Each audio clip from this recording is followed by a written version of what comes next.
अभी मध्य प्रदेश सरकार के द्वारा बताया जा रहा है कि चुनाव निरस्त किया जाता है ये ग्राम पंचायत का। इस बारे में आप क्या कहना चाहेंगे, क्योंकि आप भी एक सदस्य हैं जो लड़ने वाले थे, आपने भी पर्चा भरा हुआ था, तो अब इसके बारे में आप क्या कहेंगे?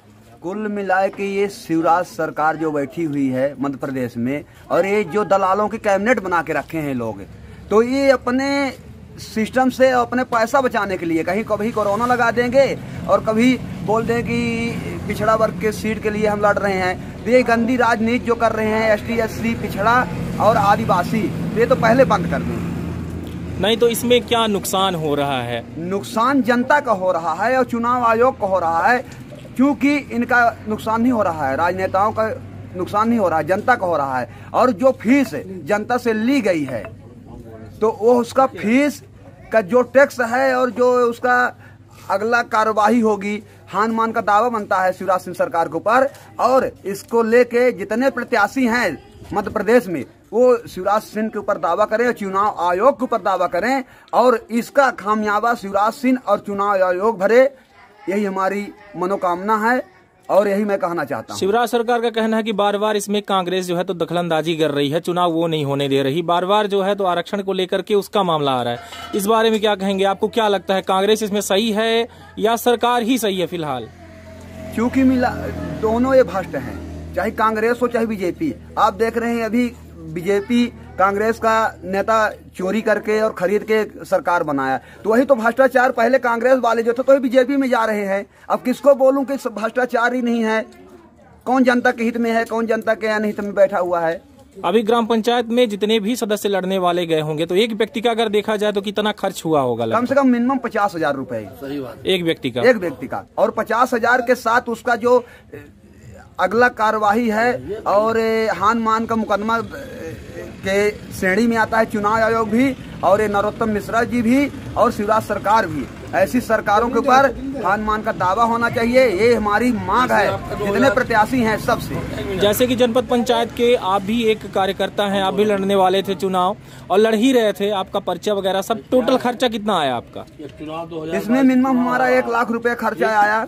जब से आज हम 1 महीने से जनता के बीच में प्रत्याशरत था, पहले हमने जनता से पूछा कि मैं पर्चा भरूं कि न भरूं, आप लोग मुझे सहमत देंगे, तो बोले भरो। इसके लिए बाद हमने पर्चा दाखिल किया और जब से पर्चा दाखिल किया तो सीधी जिला का मैं ऐसा पहला व्यक्ति हूं कि पिछड़ा वर्ग का हूं और सामान सीट का टैक्स भरा हूं। बोला कि जैसे गया वहां पर तो बोले कि सामान सीट का आपको फीस जमा करना पड़ेगा, आप रुकिए थोड़ा फोन कर लूं और इसके बाद बताता हूँ। 1 लाख रुपए आपने कहाँ खर्च किया? क्या जनता को आपने पैसे बांटे? जनता को पैसा हमने नहीं बांटा, सिर्फ हमने गाड़ी में तेल डराया और हमारे जो 4-10 आदमी थे व्यक्तिगत जो लगे हुए थे प्रयासरत, तो उनका पेट भी देखना पड़ता है श्रीमान जी। हम उनका पेट तो नहीं मारेंगे, करिहा और पिटा दोनों नहीं मारा जाता है। तो 1 लाख का नुकसान का आप बताइए, हर्जाना कौन भरेगा, कैसे चलेगा फिर आपका? ये चुनाव आयोग भरे या शिवराज सिंह भरे, इन्हें तो भरना पड़ेगा। तो अब करेंगे क्या आखिर में आप? आखिर में भी हम प्रयासरत हूँ, बैठूंगा नहीं, क्योंकि मैं समाज सेवी हूँ। इसी बहाना जनता के बीच में मेरा मुलाकात भी हो रहा है और मिल भी रहा हूँ। जनता जनार्दन है, पहले राजा रानी के कोख से जन्म लेता था, लेकिन आज जनता के कोख से जन्म लेता है। जनता जनार्दन है, जिसको चाहेगी तो बनाएगी, जिसको चाहेगी तो बिगाड़ देगी। चुनाव के पीछे राजनीति आपको लग रही है, नहीं लग रही? 100% राजनीति लग रही है, क्योंकि ये लोग चुनाव कराना नहीं चाहते। जितना पैसा था तो विधायक खरीद के और ये पैसा अपना खर्च कर दिए, सिर्फ अपना पैसा वसूल करने में लगे हुए हैं, जनता के हित में नहीं। आप किसी भी स्थान में जाइए, हमने सर्वे किया हूं, आज 411-12 गांव सीधी जिले में बता रहा हूं, किसी व्यक्ति को आवास नहीं मिला है। 38 योजनाएं हैं और एक भी योजना किसी व्यक्ति को नहीं मिली है। आखिर क्या नहीं मिली है, इसका जनता जिस दिन सवाल करेगी सरकार से, सरकार को हिसाब देना पड़ेगा। जल नल योजना के तहत किसी गांव में आप देखिए कहीं भी पानी है, कहीं नहीं है, कहीं नाली बना है, कहीं टोंटी लगा हुआ है, कुछ नहीं है, कोई सिस्टम नहीं है, सिर्फ भ्रष्टाचार है। पट्टा के नाम से सरकार लूट रही गरीबों को। 1 डिसमिल का पट्टा दिया जाता है, कभी भी रिकॉर्ड से नहीं कटता है। तो पटवारी और जो फील्ड में अधिकारी है, अफसर है, वो 1 डिसमिल का पट्टा देते हैं, जबकि 5 डिसमिल का अधिकार है शासन की तरफ से। सबसे खा लेते हैं सब वो लोग।